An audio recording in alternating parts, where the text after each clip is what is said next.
What's up, everybody? I'm Thomas J. Bellezza, and welcome to The Right Mindset. Today, we are going to focus on the different points of views in writing, specifically what they are and how they can influence your story, and getting something out of your point of views by what do I choose, what do I don't choose. So let's just jump right into it.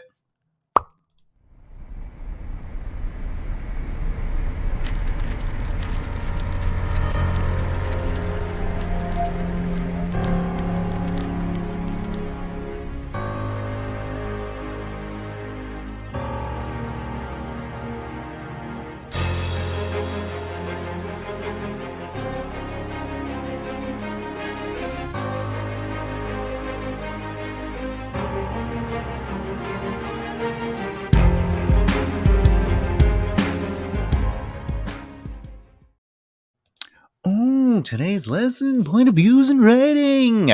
Real quick, as always, thank you so much for supporting this channel. I my heart beats for you. If you're new here or you've been watching for quite some time and you really like what you're seeing but have not yet subscribed, hey, hit that subscribe button, click the bell icon so you don't miss out. Remember, we're always here to educate, elevate, and entertain so we can learn together as a community, basically, about the craft of writing and how we can grow our stories and yicka. As I said, today's lessons will be about points of views in writing. But first, we have to understand what is a point of view. Let's do it. Look at the point of view. Get it? No pun intended. Look at the point of view as a way of deciding who is telling your story to whom. Okay? Whom. It also gives you a chance to determine the style or feel of your story. That's right. Okay. This is why when you establish a clear point of view for your story, it will influence the experience for your reader. A specific point of view will dictate how your reader interprets relationships with characters, their experiences with events, and other elements important to your storytelling. A point of view is more than what words you'll have to use. It's more than I, me, they, them, us, whatever. Okay. It's more than the words you have to use to explain, or specifically the pronouns involved in point of views. It's more than that. It's what story you are choosing to tell. Because remember, there are three main types of point of views: first person, second person, and third person. Each of these point of views come with different word choices, yes, and rules, yes, but also experiences. A first person version of your story is going to be different than a third person telling of that story, especially if it's third person omniscient. All right. Uh, right off the bat, a first person is going to give us a more focused visualization of that story through the perspective of one character, whereas a third person omniscient, we're going to be able to see a little bit more. We're going to be able to hear about other people's thoughts, ideas, concerns, motivations, kind of see the story a little further back. There's a lot of elements involved, and we're going to go over each of those. But I want you to look at a point of view as very important to your storytelling. It's not just going, well, it's easier to write in third person. It's about saying, well, what story do I want to tell?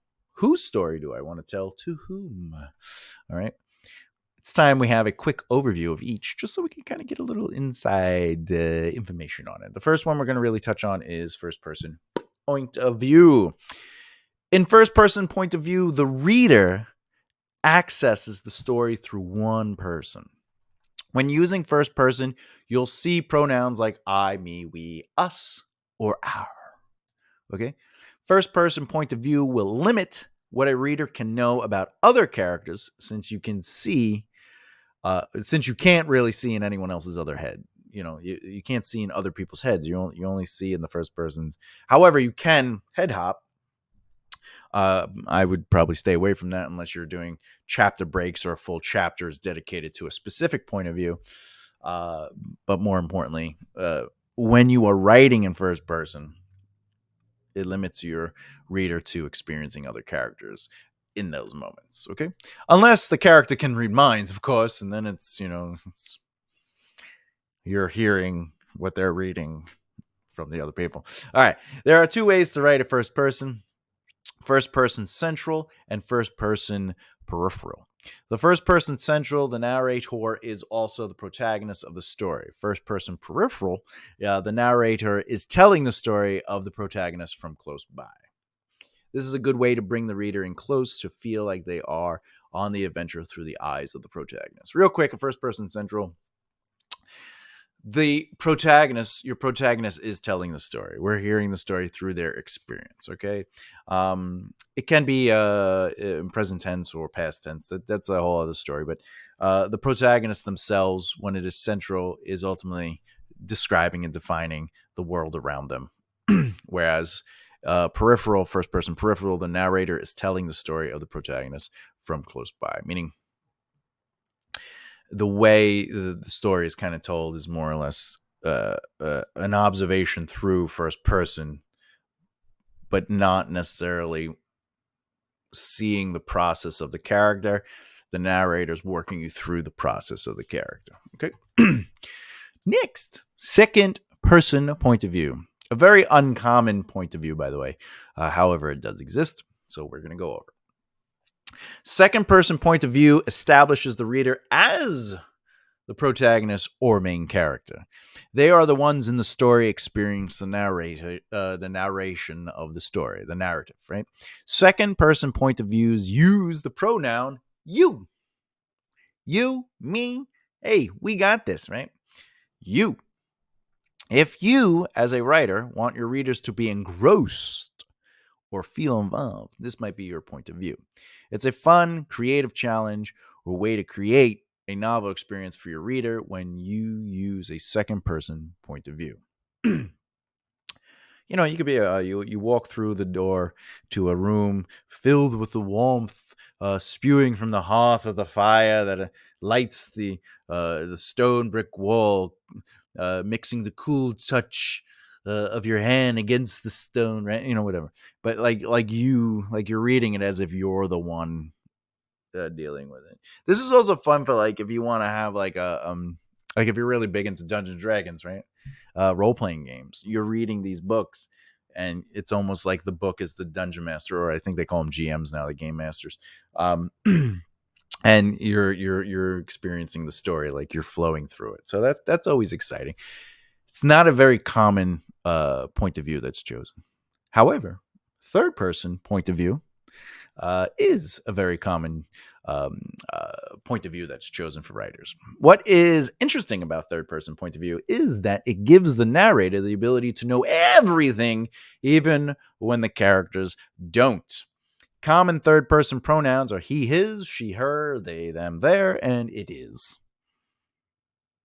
I'm sorry. It's. It and its.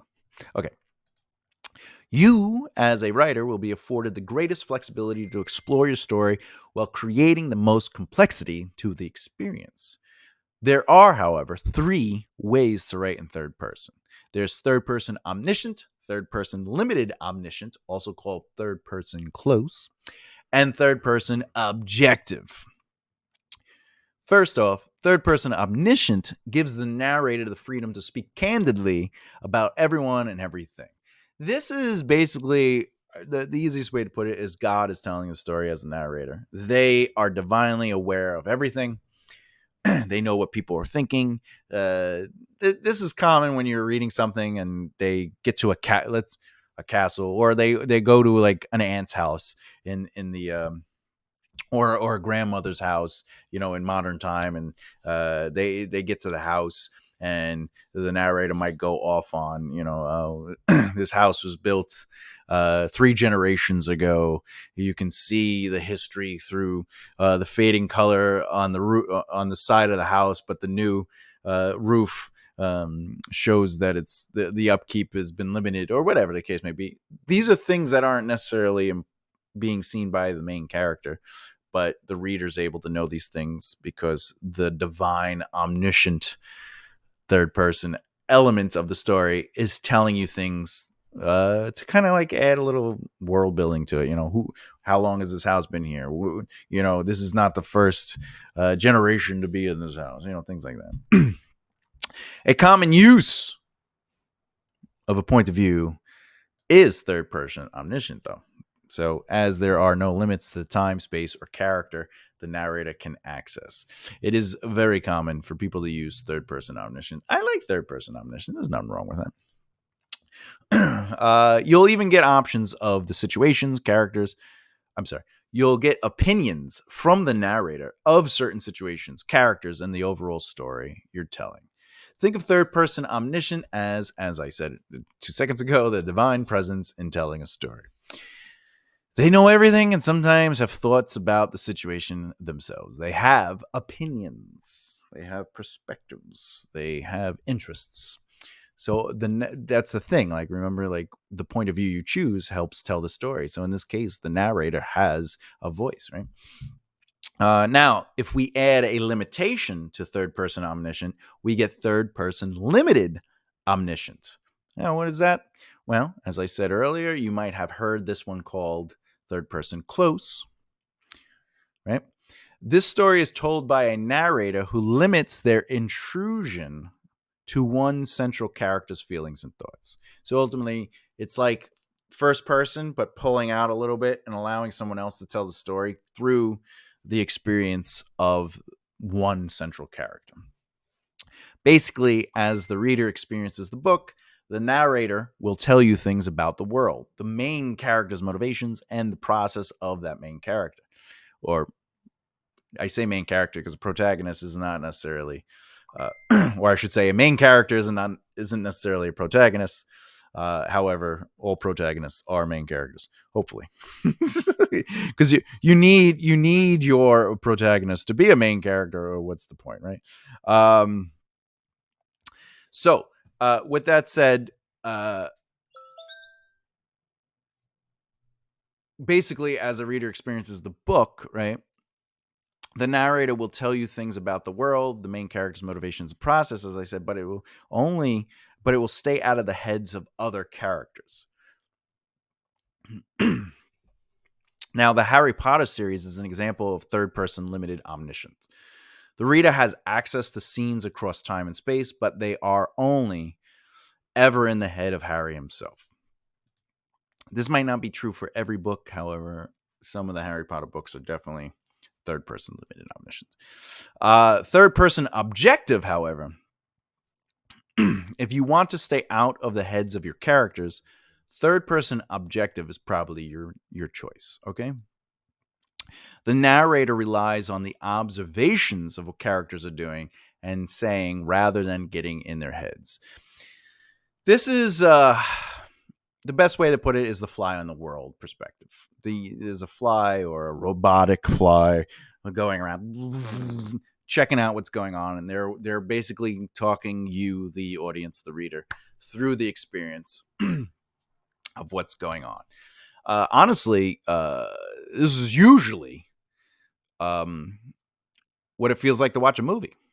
You know, the movie has a central protagonist, main character, and we're watching what happens unfolds. We don't necessarily know what's going on in the heads of anybody else. We just see their motivations through action, through what they choose to do, what they choose to say out loud. So in a novel, the fly on the wall perspective is ultimately we discover the world as the characters discover the world, and we discover who these characters are as readers as we discover who they are through their actions and what they choose to say, or sometimes not say. You know, not responding or not having an opinion on something is telling of a character too. Now, third person is a popular choice because of the endless possibilities available for writing process. I mean, literally makes the writing process open up a little bit. And, you know, honestly, and again, you do whatever you want. It's your story. It's your world. You're the writer.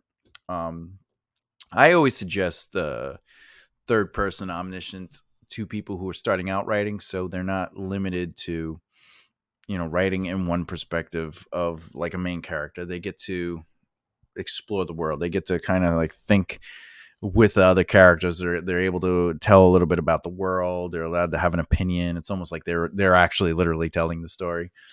And then once you're done with the book, what can you do? You can kind of pull it back and say, you know what, let me limit this. You know, maybe there's a lot of information I'm giving out.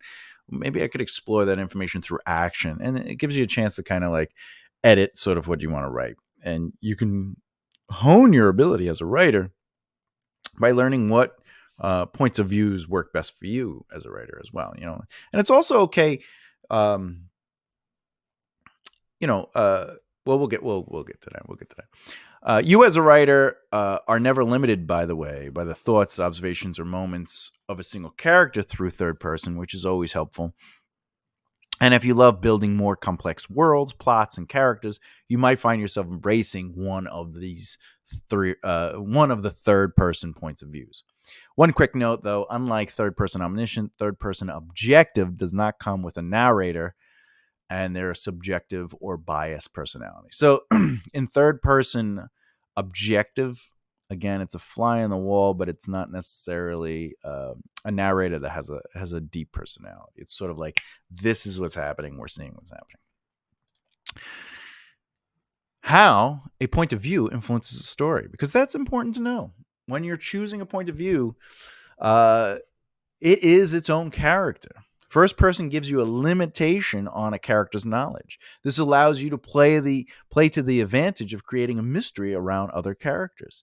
You're exploring the world as the characters themselves, discovering new information with the character as they do. Yes, you as the writer know everything, but now you need the character to explore their world to discover. They need to explore relationships to discover, which means the reader gets to follow the process. Once you get third person in there, it's a character following along, which changes the way the story unfolds from first person to third person. The unseen companion trotting along, taking down notes and adding their own thoughts on the situation is going to be a different experience than us hearing what that particular character in first person is experiencing, because the narrator would have a different personality than the main protagonist in first person, right? And that's why, have you ever watched the movie with a massive fan? A scene comes up and they tell you a ton of backstory on how that became, well, that's basically third person narrative. Who is your narrative? Well, the buddy next to you, right? They have a personality, they have a love. They sometimes they're bland. They're just like, can you know that Captain America in comic books, right? Or, oh, you know why that's funny that character's there, because they know each other, but they're not exploring that in this movie. But it's really cool that they're there, right? That's ultimately what it feels like to have a third person narrative, right? The way and by the way, their personality adds a lot to the story. The way the narrative is presented can change the story completely. The experience of the story changes. Maybe they have a sense of humor or are aware you are reading and therefore breaking the fourth wall. Now, second person is one of those points of views where you get the reader to be involved. By inserting the pronoun you into your story, you're addressing the reader actively. The point of using point of views is more than who's telling the story or what can you say. It's a chance to add elements to the experience for your readers. This is the reader opening a door, finding a clue, dealing with a loved one, etc.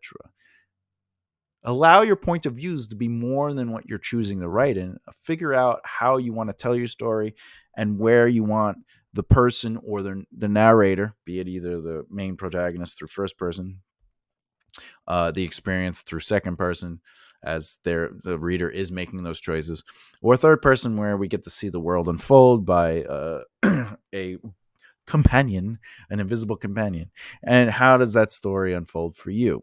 It's important to think about those things. Okay, we're almost there. Can you switch the point of view? Well, honestly, readers look for consistency in their reading experience. You're also training them on how to read or enjoy your book. Changing that up can be difficult. Changing up the point of view can be jolting, right? So does this mean you can change it up? Not at all. It's your story. You can do whatever you want with it. There are rare but appropriate situations where changing points of views makes sense. The rare examples are when it's used as a literary device to switch things up for the reader, maybe break the fourth wall, or on the changing of chapters. Chapter 1 is third person omniscient, but chapter 2 is now third person limited, as it explores the point of view of one character. Find what works for you. However, you can also, if you really want to do, chapter 1 is maybe like let's say I'm a character. Thomas is experiencing the story this way. And then chapter 2 is maybe my dog Piriel. We're seeing the world through my dog, my little Rottweiler's existence, right? And they might run into moments that I experienced, but now we're seeing those moments through the dog. So it can be a writing tool.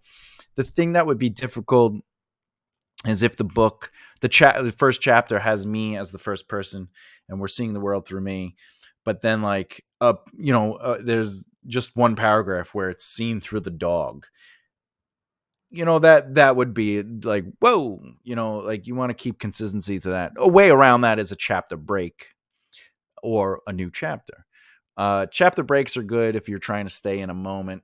You could just, but I would label the chapter break. I'd be like, like Thomas, Piriel, Chris from down the street. Final thoughts. The point of using point of views is more than who's telling the story or what can you say, right? We're going to say that again. The point of using point of views is more than who's telling the story or what can you say. It's a chance to add elements to the experience for your readers. More often than not, the correct point of view is the one that comes most naturally when you're writing the story out. You may even find that you'll get to a point where you decide to try a different point of view. If you don't know and want some advice on how to find your point of view, try looking at it this way, okay?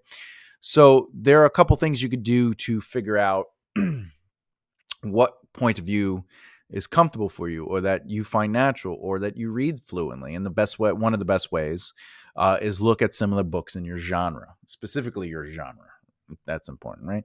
So what do you like about those books you're reading in your genre, how it flows, and of course, once you understand that, maybe you can step out and read other examples that are from different from the common style of your genre. For example, let's say you like dark fantasy or medieval kind of fantasy. Well, read that, but then why don't you look at other modern day fantasy where it's like in our time. It's okay to kind of like spread out your examples to figure out what works best for you. If they are mostly third person limited, then find books in your genre that have different points of view so you can read for yourself. That's the thing, especially fantasy. Like, I'm a big fantasy guy. So if you're reading a lot of fantasy and it's mostly third person omniscient, it might not be a good enough example to see the flow of different things. So try to find books in your genre that have different point of views so you can compare. Another thing that you can do is think about what complexity is involved in the style. You are required to have a deep understanding of the narrator in first person because it is literally the protagonist. However, with third person requires knowledge of all your characters, as you will need to explore them deeper.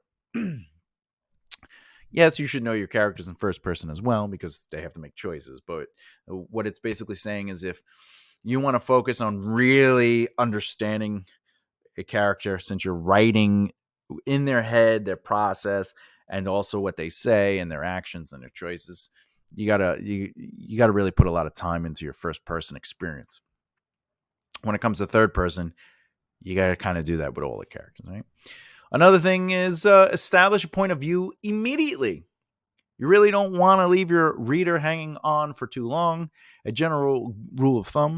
great general rule of thumb, is try to situate your reader within the first two paragraphs. Who are they? How is it coming out? Etc. Etc. Etc. Etc. I don't know. It's just something that's important. And then when in doubt, trust your gut. You are the author. You have the final say, right? So there is no harm in feeling it out to see where it goes. something that I have done in the past. I know what I like to write now. I know how it feels in different point of views. From I've had the ability to work in the industry where I got to write scripts, novels, and other things, even plays. Um, so I got to kind of experience different variations. And one thing that I would do, and sometimes I find myself doing this. I'll take the first page of the novel, right? And because really with scripts, it's a very specific style of writing. It's not the same as novel writing. When I'm writing a novel, I'll write my first page, and I'll write it, and I'll say to myself, you know what? I'm going to write this in first person and see how it feels. Then I'll take that same experience, that same first page, and I'll try it in usually third person omniscient, or omniscient limited, or even objective. It's just one page. And you kind of see how you like the story and where it's going. You literally take the same story and you just kind of mold it or adjust it how you need, add and subtract what you need. Right. You could also write, the first chapter 3 different times to see what point of view works for you, what you like best. It's your story, right? Which one comes more naturally as you're writing it? That's something to keep in mind. And feels overly forced, if it should be something you keep in mind, like, do I feel like I'm forcing this? And or is taking you out of the experience. Like if you're writing a very specific point of view and you're just like, I don't like the way this feels writing this. Like it's not the story I want to tell. A fantastic indicator of a good choice is both, which is it both feels better to write and to read. It ends up being the right choice for you. Like if how you're writing it and then going back and reading it, if it feels good to you, it's probably the point of view you want. But ultimately, remember, again, this goes back to another video. Whatever you write doesn't have to be what you write. Like you have to allow yourself the freedom to go back and change things, right? And that means you're allowed to experiment. And usually a page or even 2 pages is not a huge dedication to a story. You didn't really jump into that story yet. And a point of view is important. It dictates the style, the feel, and ultimately the story experience. So allow yourself the freedom to be like, you know what, as an experiment, as a writing exercise, let me write out my story on 1 page or 2 pages or whatever you want to do. It's your choice. And see where this goes. And then I'm going to go back and I'm going to try a different point of view.